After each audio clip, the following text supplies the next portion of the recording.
At precisely 4:30 in the morning on May 10, 1940, air raid sirens shattered the silence over Amsterdam as the German Luftwaffe launched a massive surprise offensive across the Low Countries.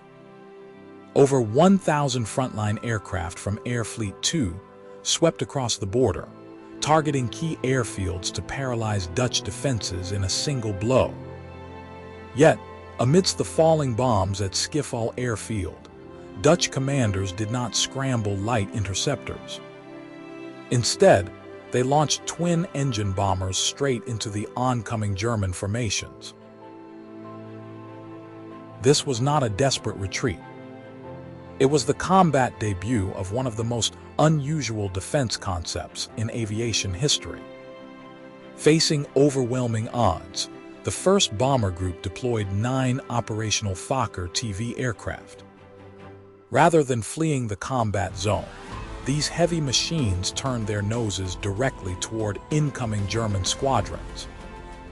Armed with a high-velocity 20mm Solothurn S-18-30-50 autocannon mounted in the extreme nose, the lead Fokker T.V engaged enemy formations at long range, successfully destroying a Heinkel He-111 medium bomber and a Junkers Ju-52 transport carrying airborne troops.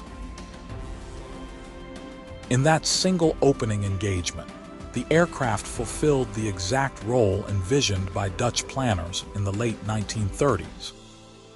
It was classified not merely as a medium bomber, but as an aerial cruiser, a combat aircraft designed to dominate home airspace by hunting enemy bomber formations while retaining the range to strike hostile bases. However, with only 16 total units ever manufactured and facing hundreds of modern Messerschmitt fighters, this bold technological gamble would soon meet the brutal realities of total air warfare.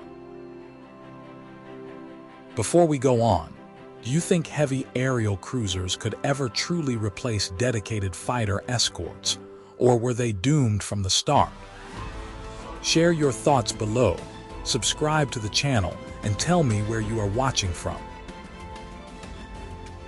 To understand why the Fokker T.V fought like an interceptor, one must look deep inside its radical engineering.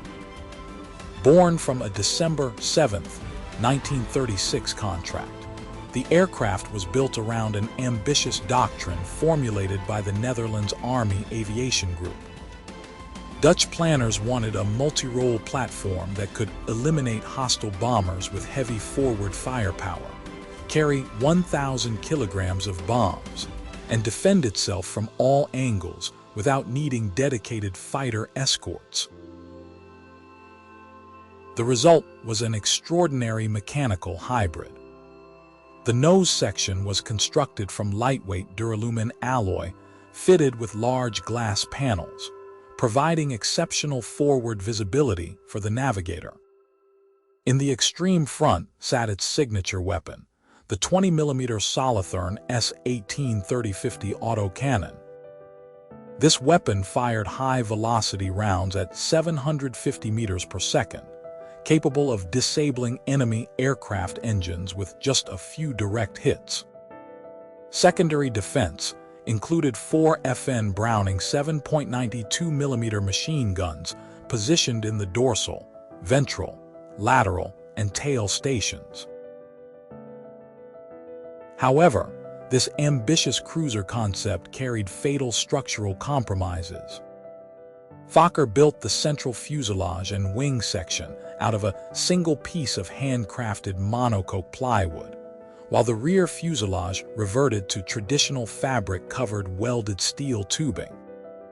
Power came from 2 British Bristol Pegasus 26 radial engines, each delivering 980 horsepower. This gave the aircraft a maximum speed of 417 kilometers per hour at an altitude of 3,000 meters. In 1938, this speed was respectable. But by May 1940, it was vastly outmatched by front-line German fighters.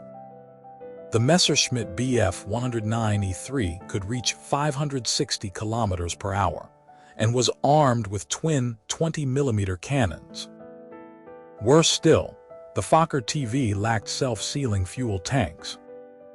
The fuel cells were built directly inside the wooden wings, meaning a single burst of incendiary ammunition from a pursuing Messerschmitt could ignite the entire structure instantly. By the afternoon of May 10, 1940, the theoretical vulnerabilities of the Fokker T.V turned into an immediate operational crisis.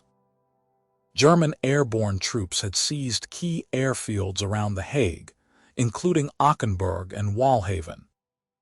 Dutch High Command ordered every available bomber to conduct low-altitude strikes against these captured airfields. Without fighter escort, the twin-engine bombers faced intense ground fire from 20mm Flak 38 anti-aircraft guns. By nightfall of the first day, heavy damage and lack of spare parts reduced the operational fleet from 9 aircraft to just 2. On May 11th, those 2 remaining bombers were sent on an urgent interdiction mission. Their target was the critical Maas bridges in Rotterdam, where German armored forces from the 9th Panzer Division were attempting to link up with airborne troops. Braving intense anti-aircraft fire over the river, the aircraft released their bomb loads, but the heavy defensive fire took its toll.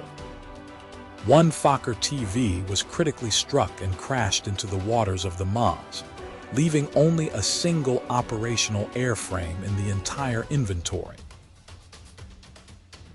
The ultimate test arrived on May 13, 1940.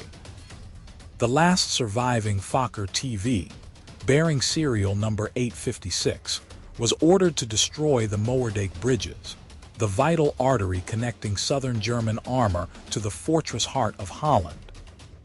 Carrying 2 300-kilogram high-explosive bombs, the lone aircraft took off at dawn and approached the bridges at low altitude under heavy anti-aircraft fire. The crew released their bombs directly over the bridge approach, but the steel structure held.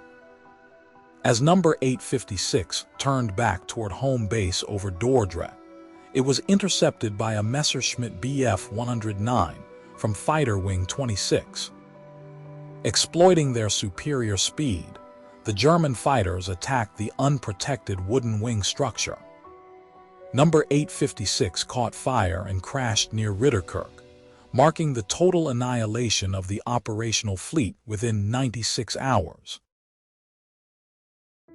The destruction of airframe 856 on May 13, 1940, brought a definitive end to the brief operational history of the Fokker T.V. By the time the Netherlands surrendered on May 14, following the bombing of Rotterdam, not a single flyable unit remained.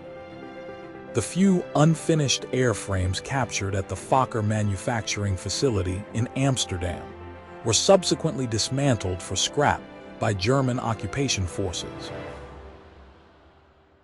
The rapid elimination of the entire fleet exposed the fundamental flaw of the interwar aerial cruiser doctrine.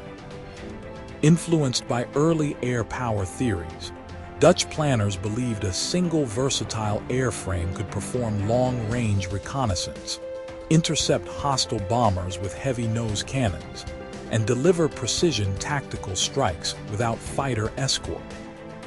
In the harsh test of modern combined arms warfare, this concept proved unworkable. A multi-role bomber could neither outrun single-engine interceptors nor absorb sustained cannon fire with unprotected fuel tanks. This swift defeat also triggered a severe strategic domino effect. With the home country overrun and domestic aviation production completely shattered, the Royal Netherlands East Indies Army Air Force was left isolated in the Pacific. Deprived of European supply lines and forced to rely on limited American exports, Dutch colonial forces faced total defeat against the Imperial Japanese Navy just 2 years later in 1942. Ultimately, the Fokker T.V remains a fascinating engineering milestone that arrived at a strategic dead end. The bravery of its 5-man crews proved beyond doubt, yet courage could not overcome the flawed assumption that an aircraft can excel at every mission simultaneously. Modern defense procurement continues to wrestle with this exact balance between specialized platforms and expensive multi-role designs. Do you believe contemporary military planners are still making the same compromise by trying to build single aircraft that do everything? Or has advanced avionics finally made the universal combat aircraft a reality?